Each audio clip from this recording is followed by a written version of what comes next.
Pemilu damai 2024 akankah terwujud? Kami telah terhubung dengan Direktur Bidang Hukum TPN Ganjar Mahfud Roni Talapesi dan Abhan, pemerhati pemilu yang juga mantan Ketua Bawaslu 2017-2022. Selamat malam Bapak-Bapak. Selamat malam.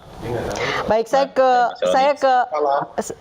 ke Bang Roni terlebih dahulu. Bang, pemilu yang damai adalah tidak adanya aparatur negara, aparat keamanan, aparat penegak hukum yang disalahgunakan untuk kepentingan calon tertentu. Dan penyelenggara pemilu harus taat pada peraturan perundang-undangan.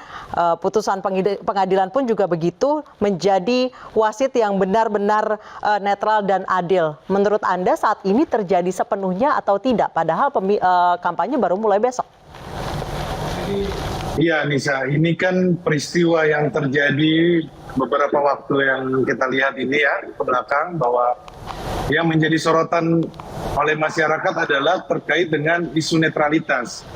Isu ini muncul karena masyarakat melihat bagaimana proses yang terjadi di Mahkamah Konstitusi, di mana putusan MK yang menyebutkan bahwa Ketua Mahkamah Konstitusi pada saat itu melakukan pelanggaran etik berat. Dan di dalam putusan MK tersebut disampaikan ada intervensi.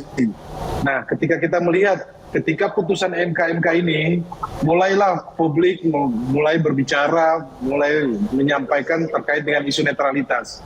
Hal ini disampaikan tidak hanya oleh tim dari TPN saja, tapi sekali lagi bahwa ini disampaikan oleh para akademisi, para budayawan, kemudian pada masyarakat sipil, para akademisi, karena ini sangat meresahkan. Ini terbukti dengan apa? Kalau kita lihat, beberapa waktu yang lalu ada Ketua BEM UI mendapatkan intimidasi. Kemudian ada beberapa kantor partai didatangi yang tidak biasa lazim. Kemudian memasang CCTV di KPU atau Bawaslu yang tidak biasa lazimnya. Kemudian ada perusakan baliho. Nah, ini kan banyak hal-hal yang memang timbul terhadap yang ada di tengah masyarakat sehingga mencuat isu netralitas. Nah, ini bukan hanya kami yang berbicara saja dari tim dari 03, tetapi dari tim 01 juga menyampaikan atas keresahan terkait dengan isu netralitas. Nah, kalau kami sudah beberapa kali menyampaikan, contohnya terkait dengan peristiwa abdesi, harusnya dari pihak Bawaslu bertindak cepat dan proses atau merespon atas kejadian gitu loh. Baik, Pak Abhan. Baik, saya ke Pak Abhan. Pak Abhan, menurut Anda Bawaslu sudah cukup cepat atau tidak sih menghadapi masalah abdesi yang diduga tidak netral? Saya melihat bahwa memang Bawaslu menurut saya agak kurang gesit di dalam melakukan beberapa respon atas dugaan pelanggaran pemilu ya.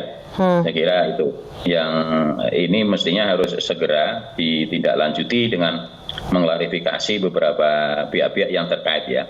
Karena apa? Pertama, bahwa mekanisme kerja Bawaslu itu ada dua, bisa karena laporan masyarakat atau publik, bisa karena temuan hasil aktif dari pengawasan Bawaslu.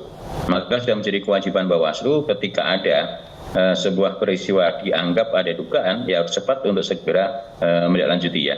Karena apa? Bahwa Bawaslu waktunya cukup pendek, ya 7+7 harus memberikan sebuah kepastian apakah ini ada pelanggaran atau tidak ya. Jadi sekali lagi Bawaslu harus lebih proaktif ya menghadapi persoalan ini. Karena apa? Bahwa ini kompetisi ini saya kira akan fair manakala penyelenggara sebagai wasit maka harus adil dan harus netral.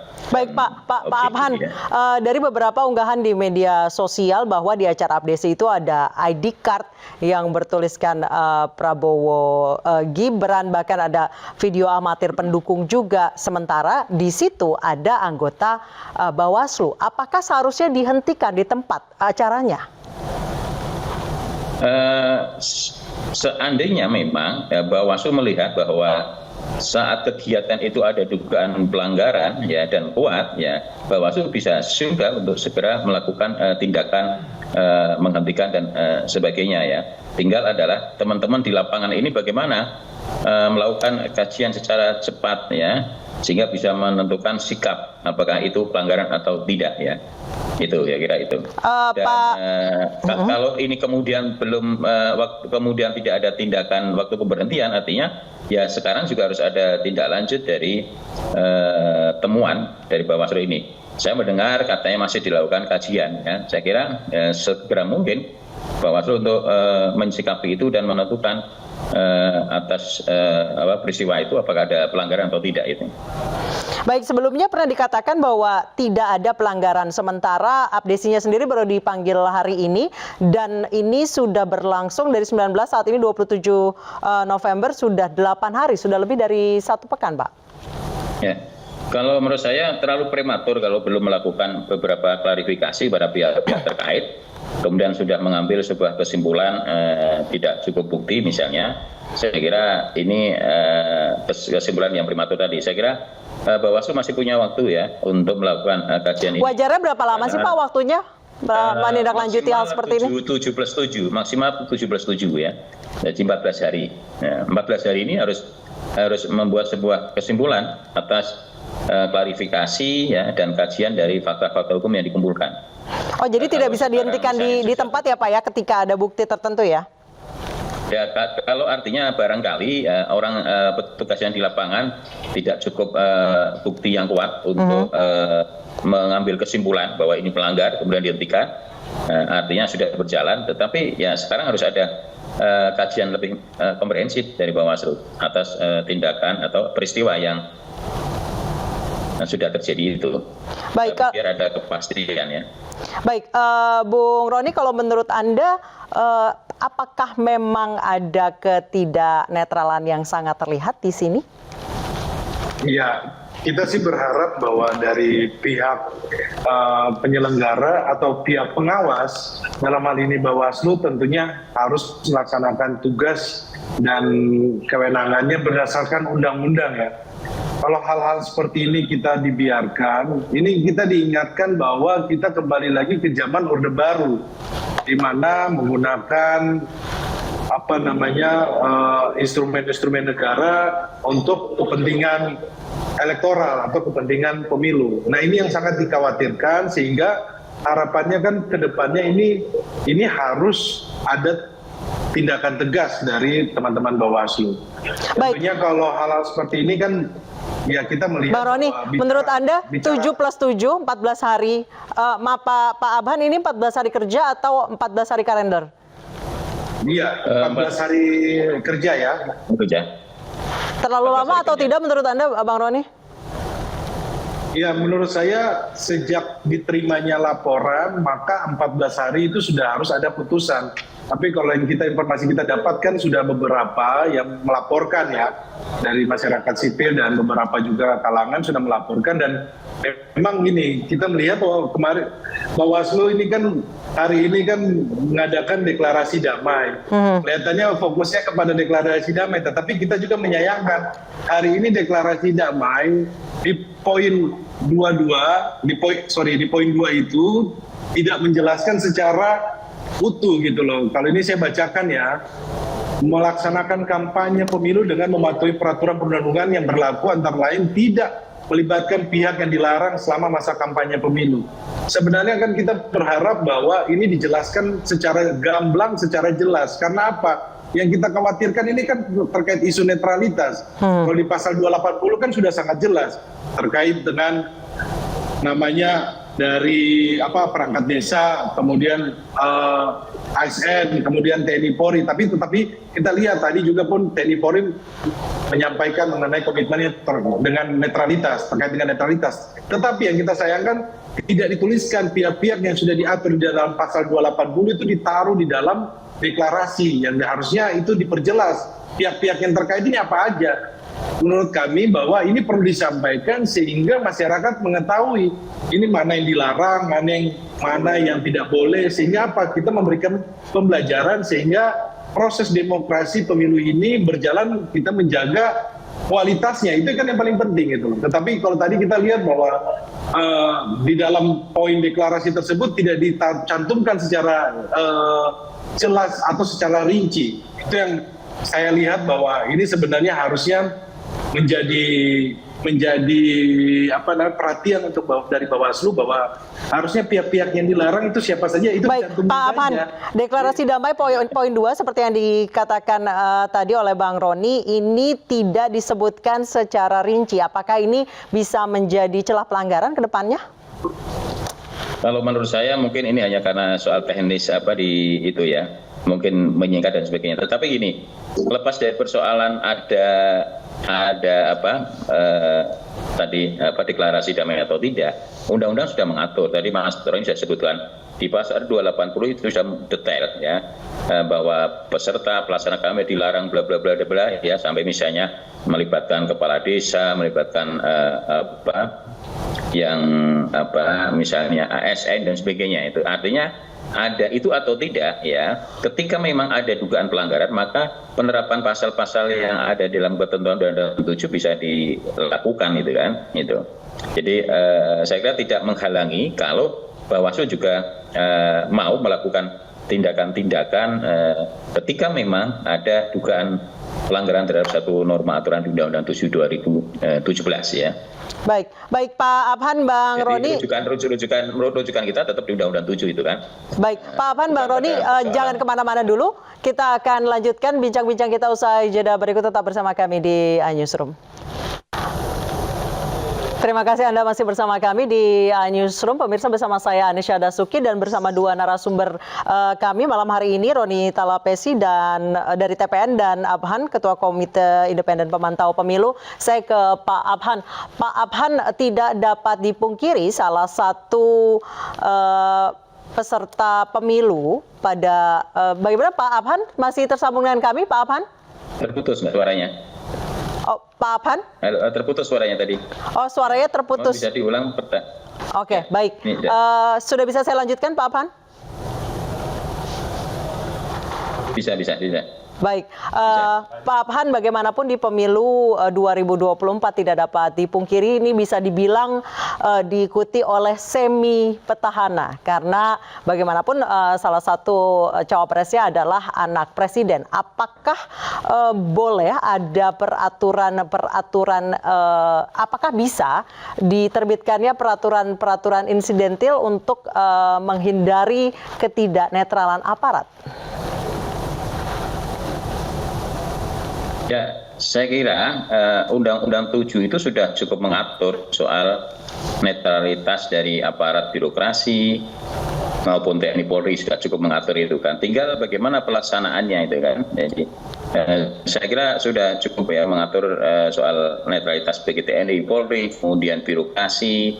Ya, tinggal bagaimana di lapangan ini ya.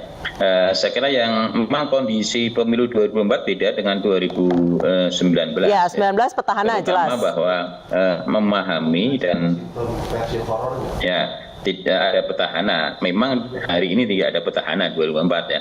Tetapi kita bisa melihat ada 271 daerah yang di mana kepala daerah akhir masa jabatannya telah berakhir ya.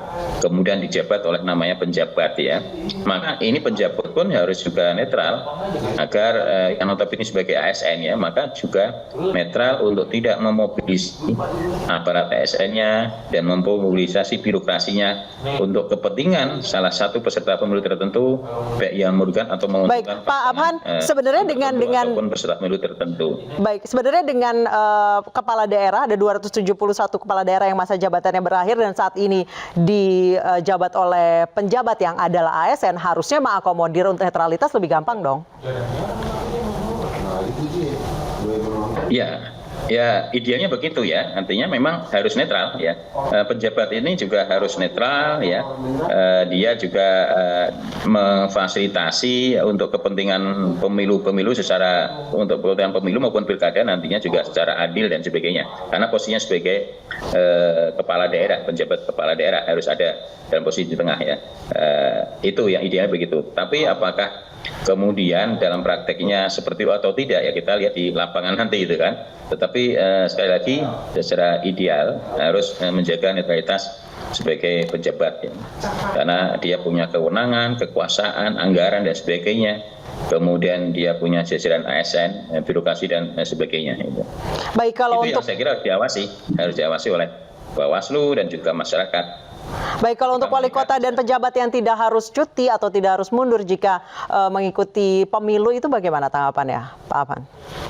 Karena itu sudah jadi norma undang-undang itu kan. Jadi memang Undang-Undang 7 menyebut cukup kepala daerah atau pejabat publik yang mencalonkan cukup mengajukan izin ketika masa kampanye. Itu karena norma undang-undang.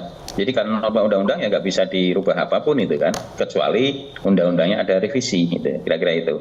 Baik. Tinggal artinya komitmen moral juga harus dilakukan betul-betul ya, meskipun masih menjabat, tidak menyalahgunakan abuse of power atas jabatan yang dia sandangnya ya.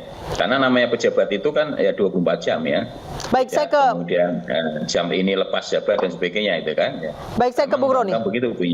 Baik, saya ke Bung Roni. Bung Roni, aparat TNI Polri telah berkomitmen, Kapolri dan Panglima TNI telah mendeklarasi komitmen netralitas TNI Polri dalam penyelenggaraan pemilu 2024. Mungkin kepala-kepalanya ini netral, tapi bagaimana mengatur yang bawahnya?